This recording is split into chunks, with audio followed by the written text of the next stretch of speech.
Let's take a look at this example. I have 7 over 8 minus 5 over 9. This is specific example and is very good to remember very important rule.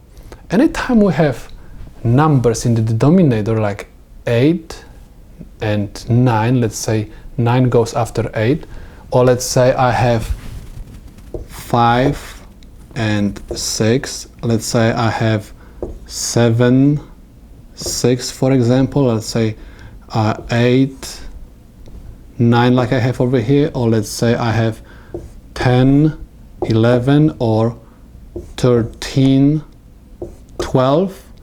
Anytime you have denominators like this, right, which are the numbers which are next to each other, no matter if you are going to go in ascending order or let's say descending order, you have to just simply multiply them in order to find common denominator. And this is basically what I'm going to do right now.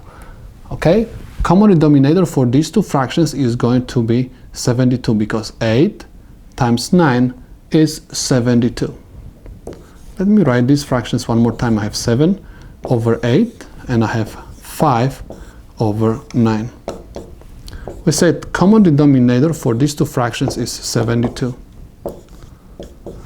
By what number I have to multiply 8 to get 72? I have to multiply by 9. Whatever I did in the denominator, I have to do also in the numerator. 7 times 9 is 63. By what number I have to multiply 9 to get 72? I have to multiply by 8. Whatever I did in the denominator, I have to do also in the numerator.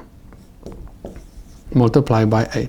5 times 8 is 40. Let me copy down these two fractions into my equation. I have 63 over 72 minus 40 over 72.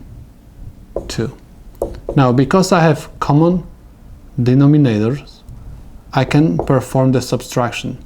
63 minus 40 is 23 over 72.